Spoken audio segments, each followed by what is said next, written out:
శ్రీ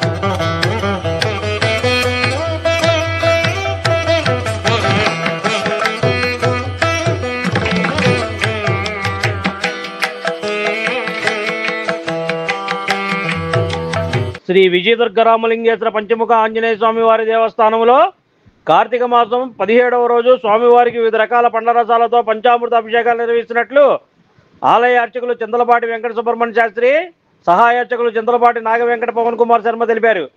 శుక్రవారం భీమనవారిపేట milk project ఎదురుగా వేయించేసి ఉన్న శ్రీ విజయదుర్గ రామలింగేశ్వర పంచముఖ ఆంజనేయ స్వామి వారి దేవస్థానంలో అభిషేకాలు నిర్వహించారు. ఈ సందర్భంగా వారు మాట్లాడుతూ వేకువజాము నుండి స్వామివారికి వివిధ రకాల పండ్ల రసాలతో ఉదయం 5 గంటల నుండి మధ్యాహ్నం 11 గంటల వరకు అభిషేకాలు జరిగాయని ఈ సందర్భంగా వారు తెలిపారు.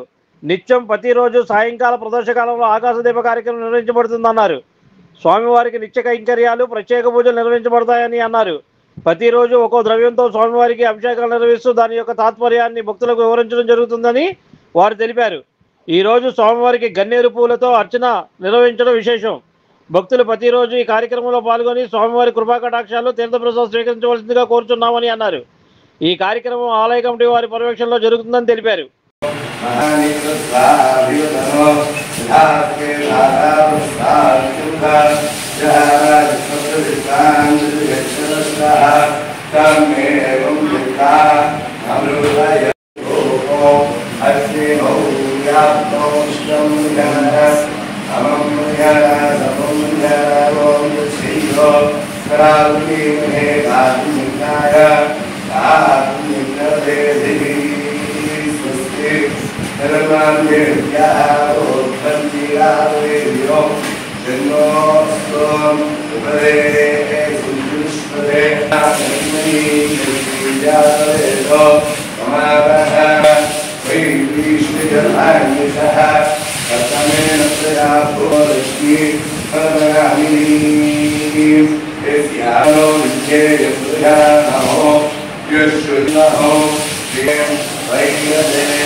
गुरु विष्णु गुरुदेव महेश्वरा गुरु साक्षात् परब्रह्म तस्मै श्री गुरवे नमः।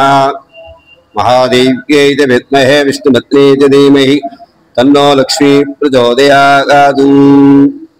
ఈరోజు మన దేవాలయంలో శ్రీ విజయదుర్గ రామలింగేశ్వర పంచముఖాంజనేయ స్వామి వారి సన్నిధానంలో కార్తీక మాసం సందర్భంగా 17వ రోజు స్వామివారికి అత్యంత వైభవంగా ప్రాతకాలం నుంచి అభిషేక కార్యక్రమాలు కూడా జరిగినాయి। ఈరోజు స్వామివారికి అత్యంత వైభవంగా శుక్రవారం చాలా విశేషం। అందులో తదినాడు శుక్రవారం చాలా విశేషంగా విద్య తదిలతో కూడిన శుక్రవారం కావడం వల్ల ప్రాతకాలం నుంచి చాలా విశేషంగా స్వామివారికి గన్నేరు పూలతో అర్చనాది కార్యక్రమం నిర్వహించడం జరిగింది। చాలా భక్తులు కష్టాలను కూడా తొలగిపోవడానికి వాళ్ళ బాధలు తొలగిపోవడానికి గన్నేరు పూలతో అభిషేక కార్యక్రమంలో పాల్గొన్నారు। గన్నేరు పూలతో అర్చన చేయడం వల్ల ఎన్ని గడుపులైతే ఆ గన్నేరు చుట్టుకుంటాయో అన్ని కష్టాలను కూడా నెరవేరుస్తాడట భగవంతుడు। అంత ప్రశస్తం ఉంది గన్నేరు పూలకి। అందువల్ల ఇవాళ ప్రాతకాలం నుంచి కూడా విశేషంగా భక్తులు గన్నేరు పూలతో అర్చనాది కార్యక్రమంలో పాల్గొని స్వామి యొక్క లీలా వైభవాన్ని తిలకించారు। స్వామి అనుగ్రహం వల్ల ఇవాళ చాలా కార్యక్రమం చాలా వైభవంగా జరిగిన కార్యక్రమం। భక్తులంతా కూడా ప్రతి ఇంట్లో ఉండే గన్నేరు పూలు తీసుకొచ్చి అర్చనాది కార్యక్రమంలో పాల్గొన్నారు। వాళ్ళ కష్టాలను కూడా తీరిపోవడానికి పరమేశ్వరుడు సంకల్పం చేసి సంకల్పంతో అభిషేక కార్యక్రమాన్ని నిర్వహించాం। భక్తులను కూడా విరివిగా పాల్గొన్నారు। చాలా విశేషంగా కార్యక్రమం జరిగింది। ఈ యొక్క దేవాలయంలో రేపటి దినమందు స్వామివారికి సంకటహరణ చతుర్థి వినాయకుడికి అత్యంత ప్రీతమైన రోజు। ఈ సంకటహరణ చతుర్థి నాడు శరికతో కనుక స్వామివారికి అభిషేకం వినాయకుడికి పూజ చేస్తే సకల సంకటం అంటే ఎన్నో రోజుల నుంచి కూడా సఫలీకృతం కాకుండా ఉంటున్న ఇబ్బందులు అయితే ఉన్నాయో అవన్నీ కూడా తొలగిపోతాయి। అందుచేత రేపటి సంకటహరణ చతుర్థిగా స్వామి వినాయకుడికి అట్లాగే పరమేశ్వరుడికి కూడా గరికతో అర్చనా కార్యక్రమం జరుగుతుంది। భక్తులు కూడా చాలా విరివిగా పాల్గొని స్వామివారి లీలా వైభవంగా కోరుతున్నాం। ఆలయ ప్రధాన అర్చకుడుగా శ్రీ చింతలపాటి వెంకటసుబ్రహ్మణ్య శాస్త్రి, సహాయార్చకుడుగా నాగవెంకట పవన్ కుమార్ సారథ్యంలో దేవస్థాన కమిటీ వారి ఆధ్వర్యంలో ఈ కార్యక్రమాలు అత్యంత వైభవంగా జరుగుతున్నాయి। సర్వే జనాః సుఖినో భవంతు। ఓం నమః శివాయ। Like, subscribe and press the bell icon for new updates.